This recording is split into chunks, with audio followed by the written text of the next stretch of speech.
everyone, and welcome to another high-low game of Age of Empires. Today, we ask Mirror, Mirror on the wall, who's the greatest Khan of all, as Survivalist playing as the Mongol faction in red gets ready to take on Hoang, playing as the Mongol faction in blue. Now all the players heard their herdables explore their immediate surroundings, and Survivalist, forget immediate surroundings, he is going to the not-so-immediate surroundings, and try to get their butts up to Feudal Age ASAP. Not a bad time for us to take a look at the one and only mirror matchup civilization that we are going to be watching today.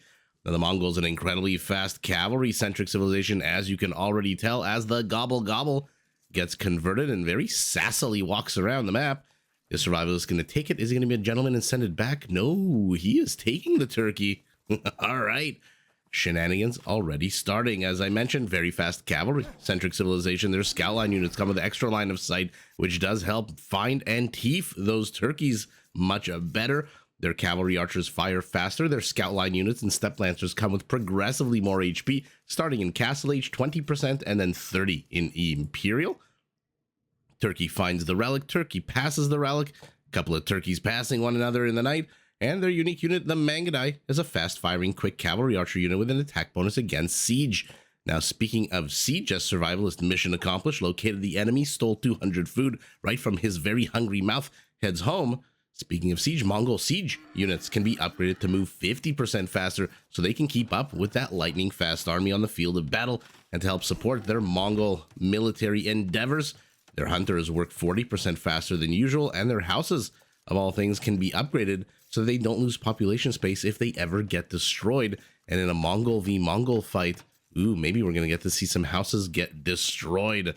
Now, what we might get to see is Hoang in the blue, if he pivots to the northwest, teeth back a turkey. Although, for now, never mind, he is heading south. Let's take a look at the attack path between the two bases, remove the line of sight blockages that we've got, the usual relic right in the center of the map. And Hoang catches out a villager without loom. And Survivalist sends a second one. Not too sure this villager should have moved back or should have moved forward, but he's going to lose that vill. And oh no. Oh no, a fantastic idea by Survivalist. Unfortunately, never made hammer fall on the house right here. And so despite getting that gate up, even though it was blocked by his own scout for a little bit there, the fact that this house was never built or the foundations weren't even started, unlike now, means that that scout does manage to escape. Hoang managing to get the first kill of the game, though he's got to be careful. If his scout changes trajectory, he will get caught by red, as there is a random rainforest tree here. Okay. All right, well, the attack path between two fast lightning civilizations, or one fast lightning civilization, fast as lightning civilization, I should say, pretty much open, pretty much A to B. A couple of little pimples out on the map where players can take the high ground. So let's take a look at Survivalist's base, who unfortunately is already one villager down 5 minutes into the game. So one player steals 200 food from the other. One player kills a villager of the other. Okay, we've got ourselves a game here. Berries in the incredibly forward position. Gold to the south, stone to the north. Extra gold to the rear position, where, by the way, there's a lot of forest, which is good for a cavalry archer civilization like the Mongols. And then there's an extra patch of gold in the forward position, and the secondary stone also in the forward position. So on the whole, primary resources, not terrible. Secondary gold, not bad, but tertiary gold and secondary stone, pretty darn bad. Survivalist riding high off of his attempt yesterday to push two pushables, is yet again pushing two pushables. I kind of want to look at Hoang's base, but I kind of don't want to look away from this. What is going on? How is Survivalist managing to do this? Did I miss some kind of live stream on Twitch? Did I miss some kind of video on YouTube that he has? Oh no! Bye Bambi, as he loses control. Okay, well, now not a bad time for us to look at Hoang's base. Primary gold just to the south, primary stone also just to the north. So pretty much exactly like Survivalist's base. Also like Survivalist has a secondary gold to the back, and like Survivalist has a tertiary gold and secondary stone to the front. Okay, well, there you go. Mirror matchup, mirror location of resources, but Blue's berries are in the back. Blue's backward berries are bombastically located here in the rear of his base. Forward portion of Hoang's base completely open. We'll see whether or not he decides to wall this off. Survivalist, for his part, pretty open as well, but does have a couple of forests. So we'll see. Oh my god, he's back. He's back. like Slim Shady. He is back and he wants to push these 2 deer. I don't know if he's going to be able to. Eventually, they will lose interest. Okay. Well, what do we want to call that? Do we want to call that 2 push deer, or do we want to call that kind of 1.5? And then even Survivalist obviously cooking something up with these deer pushes that we saw yesterday and we're seeing again today. Down goes the deer, and he will be joining Hoang right now in the Feudal Age. Both players in 19 villagers. Hoang should get up to 20 a lot quicker than his opponent since he did kill a vill. Although, yeah, no TC idle time. Interestingly enough for Hoang, 4 seconds of TC idle time for Survivalist, who begins walling off the forward portion of his base, thinking that he's maybe on arena with a blacksmith market combo.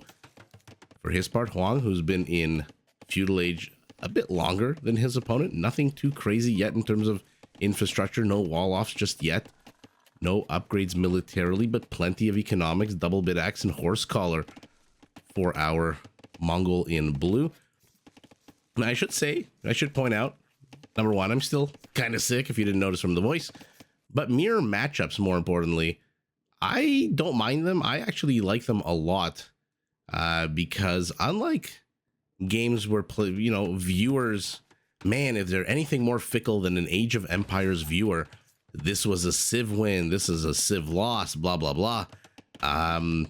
When you remove any kind of unique advantage or disadvantage when it comes to the civilization, and the only kind of pluses and minuses are pretty much your starting location and how you act, then how you act becomes a massive, massive factor.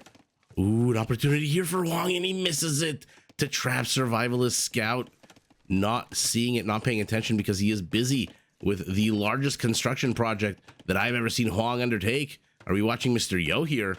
When you remove pluses and minuses of civilizations against one another, and you give everybody the same tools to build the same civilization, settlement, whatever you want to call it, then it really does come down to economic macro, military micro, which is pretty much the name of the game of Age of Empires. I mean, it's cool to have civs with different features. It's fun to see a war elephant. Who doesn't like to see longbowmen and chew canoes and anything else that this game can throw in terms of unique units? Who doesn't love to see the Flemish Revolution, and who doesn't want to see a million other things that are super cool and unique to specific civilizations? But at the end of the game, this is a game, at the end of the day, pardon me, Age of Empires really is a game of managing your economy so that you can build the perfect army, either to crush your opponent or to counter your opponent. But at the same time, if you can't control that army, well, then you're just going to basically be throwing it and right-clicking it into your opponent and losing that army. So it does become, and has always been, in my opinion, a game of macro and micro of certain things. And when you remove, basically, long story short, I shouldn't say long story short when I've been blabbing on for about 20 minutes. That's why I like Civ mirror matchups, because there's no advantage. It all comes down to how good is Hoang's macro, how good is Survivalist's micro, what kind of armies will they build to counter one another, because again, both of these players, the same Civ, have access to the exact same tools in their toolbox. And I'm very excited as the scouts, just like the turkeys before them, pass one another in the night. And Survivalist already in castle with that blacksmith market combo earlier than his opponent, a lot earlier than his opponent, because Hoang has been pulling villagers to wall and now double wall his settlement. Okay, behind the palisade lurks a stone wall, but we'll see what, if anything, comes out of this castle. I can't imagine Survivalist has 13 villagers on the stone if he doesn't want to secure this gold so that he can start pumping out Mangudai. Mangudai, pretty darn expensive, 55 wood, 65 gold. So you need a lot of villagers working on a lot of different mines. And there we go. Is it me, or did I not notice a mining camp here? Okay, now he didn't have the wood for it. Now he does. Yeah, so it's definitely going to be a Mangudai play. The second Survivalist has anything other than 0 gold in the bank. So he is currently broke as a joke, spending every last resource he had, down a villager, now down 2 villagers, to basically get his butt up to Castle Age ahead of his opponent. And man, oh man, once that gold starts coming in, here we go. First Mangudai Although one villager here, ooh, it's probably going to bother Survivalist not having that villager mining. But the wood, the gold, and like I mentioned, the Cav Archer civilization, having this much wood and a little bit of extra gold to the back is a godsend. He is going to start pumping out those Mangudai. Let's take a look at their upgrades. Absolutely nothing. Absolutely nothing. Though Hoang does see with that extra +2 line of sight on his scout that his opponent, even though no bloodlines, no husbandry, no bracer even. Bracer, he says. No fletching. Who the hell cares about bracer in Castle Age? An impossibility. No fletching. Okay, well, there you go. Both players apparently missing husbandry. And so that red scout was able to catch up to blue, kill him, even up the kill count at 1. And now Survivalist basically has full map control. With Mangudai, his monks are out as well. How many relics does he currently have? 1. Oh, I saw the castle foundation go up. Let's see if Survivalist catches wind of this. Now, this is a very risky place to put a farm, but blue wanted these villagers very close to home. Can he reach them? This is where fletching would come in pretty darn handy. Okay, so he pushes off a few villagers, but there's 6 more constructing. Back to 10 we go for our blue Mongol. Hoang is ahead 2 villagers, has absolutely no army count whatsoever. But unlike his opponent, once he actually gets this castle up and running, he already has enough resources to train 5 Mangudai at a time, so he can shift click the Mangudai button, although deciding to plop his wood into a second town center. Ooh, okay. Okay, so instead of, what would it be? I guess exactly 5 Mangudai, right? 5 times 55 is 275. Well, there's your town center. Survivalist, for his part, continuing to go up to 8 Mangudai. Finally getting fletching. Not too sure why I said bracer earlier. Their cloaks flapping in the wind as they go for that high ground. Our blue Mongol has no army out on the map at all. His units are inside the castle. He is choosing not to reveal them. He's going economic upgrades at the moment. So he wants to really take advantage of that 1 villager lead. And oh, survival is housed. Ouch, ouch, ouch. And so something you really don't want to do is have 5 villagers building a house, emergency style. And now, I mean, I don't know that you necessarily just want to build 1 house. You are trading 5 units at a time. So once that production cycle finishes, you will be housed again. A 3rd relic being dropped off as a monk moves out, sees the further relic away. And because Hoang has basically given up map control, it's going to be 5 relics to 0. Here's the 4th one returning home. Here's the 5th one heading out. Pardon me, I think I said this was the 4th. Not factoring in that this guy's already coming back with a relic. Hoang is at half the Mangudai count. No upgrades, no fletching, no armor, no... Actually, I shouldn't say no nothing because I haven't clicked on them, but no bloodlines and no husbandry just yet. Needs to be very careful not to jack these rainforest trees off too much. Otherwise, there will be a gap, and Mangudai can pass through here with taking maybe 2 volleys. Without ballistics, both of those volleys would probably miss.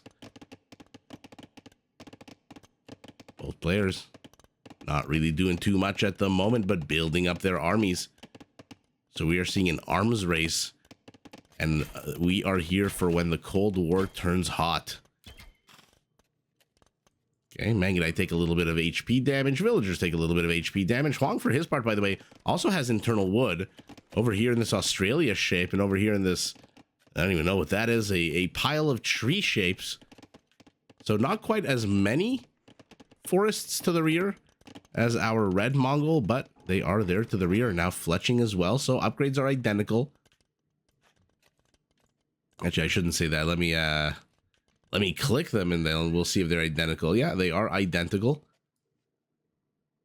And this is what I was talking about. So not, you know, having mirror matchups is one thing. Having the players build the exact same army is something else.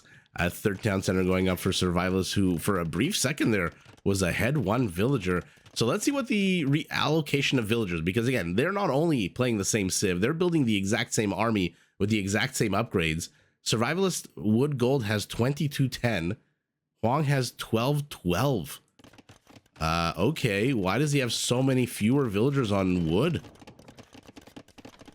Gold 12 to 10, not that big of a difference, but wood. Why does Hoang have 17 villagers on food?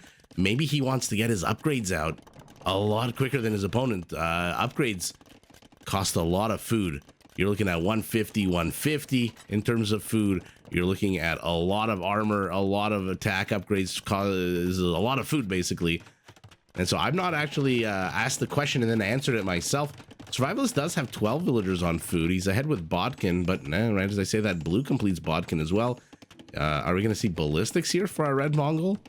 Blue also got his university up. What a beautiful structure, by the way, with the deck and the pond and stuff. Hoang is down army count, but not as bad as it used to be. It used to be 10-5. Now it's 19-14.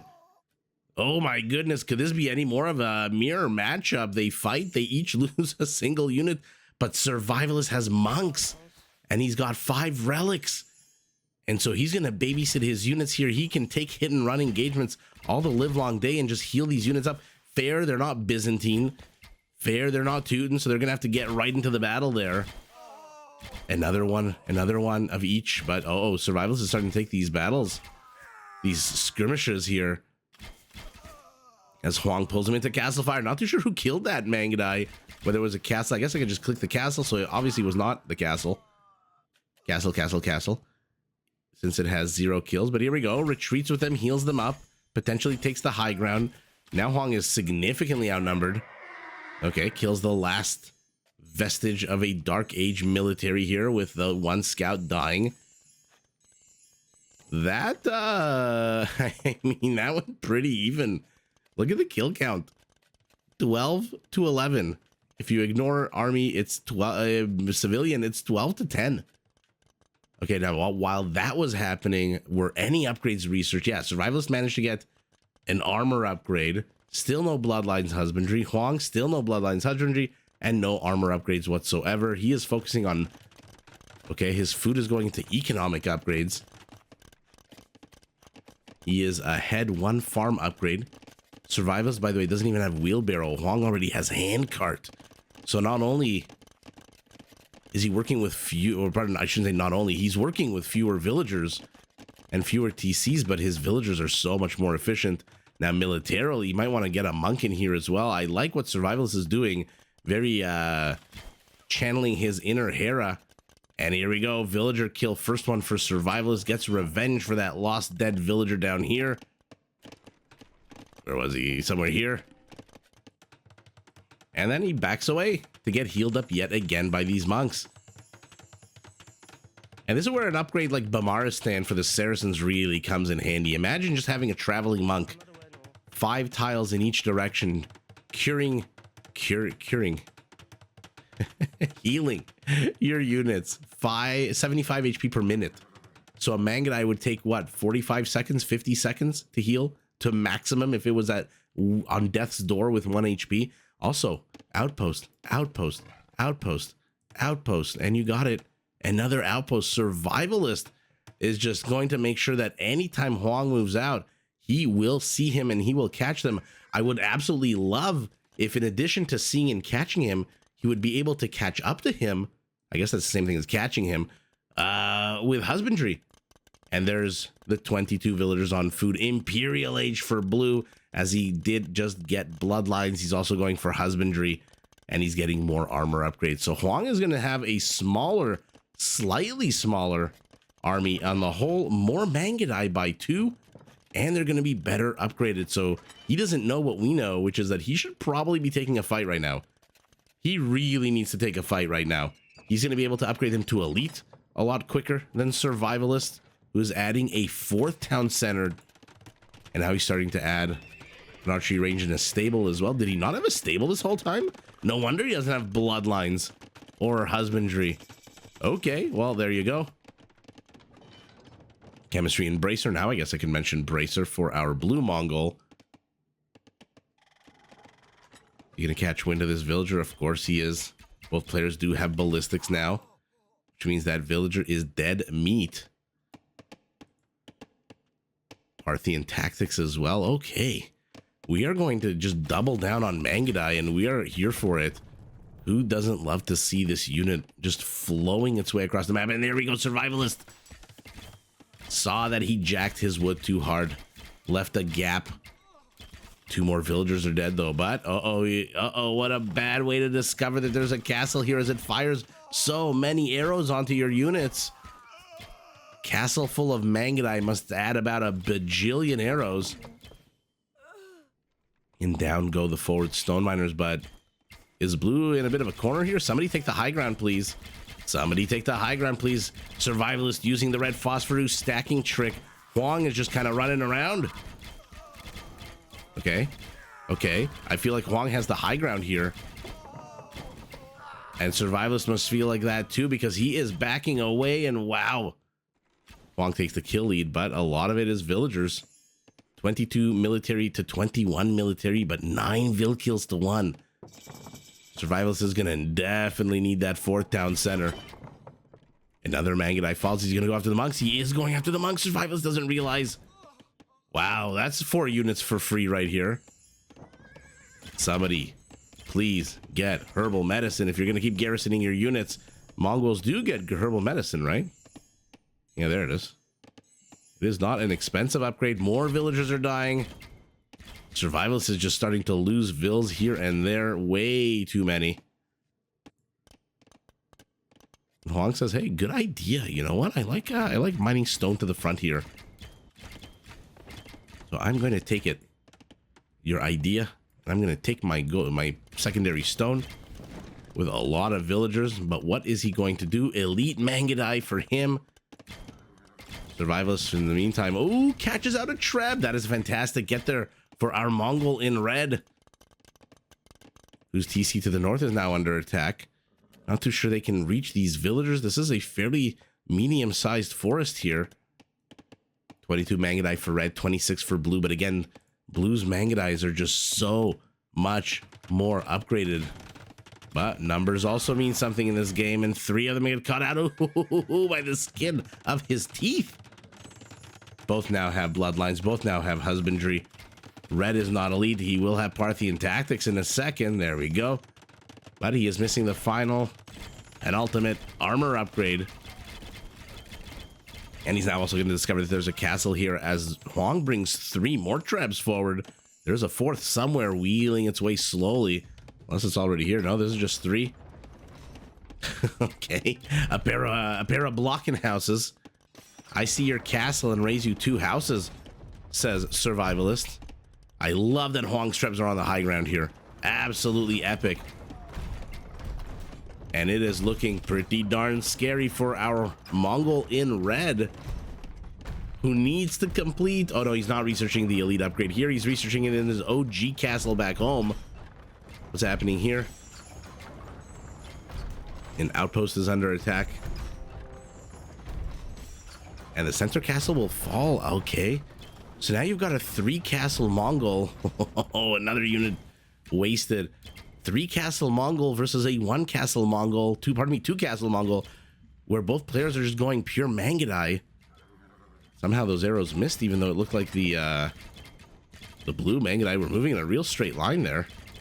There's that 4th treb finally caught up. Houses are being attacked. Hoang, surprisingly, despite getting 12 vill kills to 2, is down villagers. Although I say surprising, Survivalist does have 4 town centers to 2. And now the upgrades should be identical. And now the battle of micro begins. Whose units will be microed better? And in the middle of all of this, a castle drop. Trebs are trying to kill these Mangudai, but look at Survivalist moving around. I don't think Hoang is even microing his units. Oh my goodness. Oh my goodness. Look at Survivalist. He's not losing any units. Whether it's high ground, whether it's micro, whatever the hell he's doing, keep doing it. You do you, Survivalist, as he absolutely wrecks the army. What the hell was that? What the absolute hell was that? And now forget the trebs. He's going after the villagers. What an absolute bonkers display of micro out of Survivalist. 40 minutes in, we are going to rewind and go back and watch this battle, because Hoang just absolutely lost his entire army, and it is not a cheap army to lose. 4 trebs on top of it all. icing on the frickin' death cake. Wow. What can you say in a final cherry on the sundae? The villager dies. The castle foundation is still up. Oh, he got it to 65%.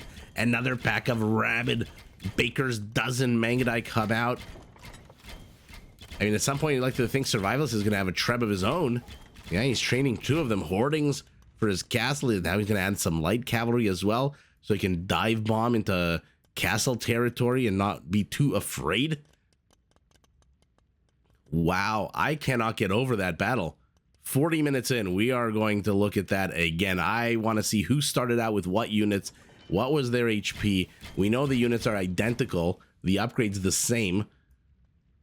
But oh my goodness. To be fair, Hoang is back up to 18. He's training 15 Mangudai at a time out of 3 castles. And now he's taking a little bit of a better engagement here.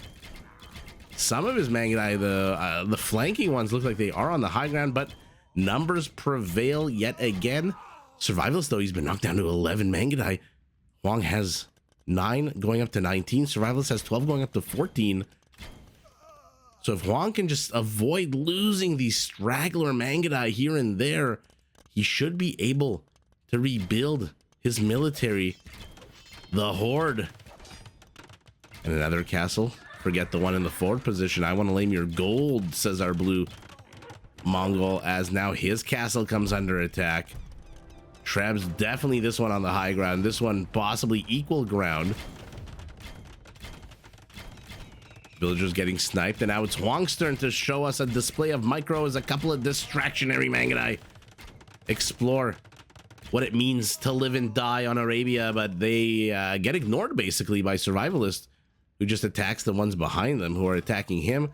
How is this castle missing all of these villagers?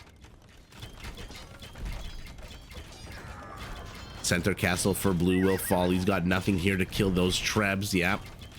Now he's going after them, but they're being repaired. He could have probably gotten them with one more volley, but one more volley means bye Mangudai. And wow, at the end of all of that, look at the resources for Hoang.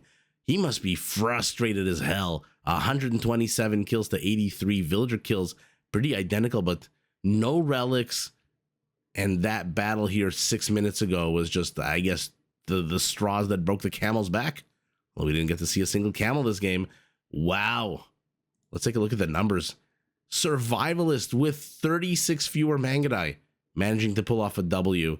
5 Trebs. So Hoang really went meme build, really went Mangudai heavy, where Survivalist at least added a few scouts and light cav. We saw those 3 monks that managed to gather all those relics. PKPM right at the end, PKPM 2 minutes before. Interesting that, how was Survivalist PKPM not in that battle? It was right after that battle, 41-41. That's kind of interesting, no? Economies, wow, identical. Hoang down TCs, but managing to kill more vills here and there throughout the game. 3,700 extra gold. But if you remove that, it's actually Hoang who's ahead economically. Wood, identical. Food, basically identical. Gold, identical. Stone, identical. What a fun game. This is why I love mirror matchups. 7 raisings to 1. Yeah, so no conversions, not that many villager kills, not that many raisings, but more importantly, what the hell happened here? Oh, pardon me, maybe it was at the 41-minute mark of the game. No, excuse me.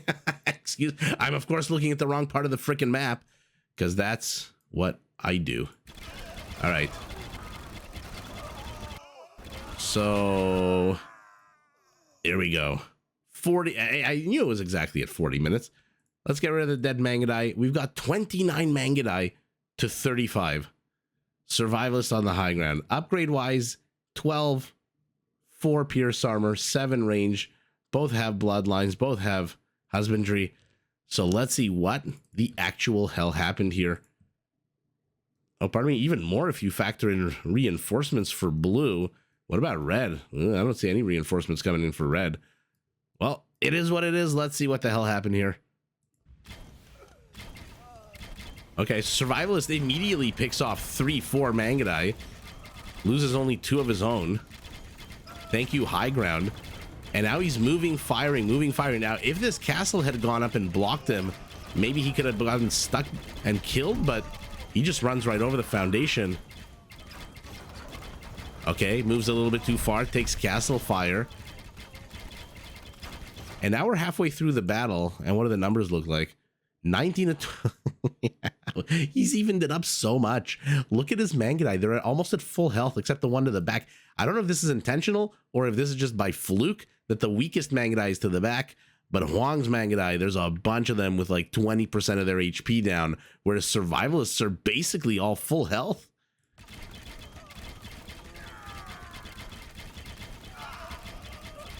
I mean, this is incredible. This is just okay. The Trebs look like they finally did manage to kill one of the Mangudais. Wow. Holy shit. He lost 6 Mangudai in exchange for 23. I mean, what? What do you say to that? What the hell do you say to that?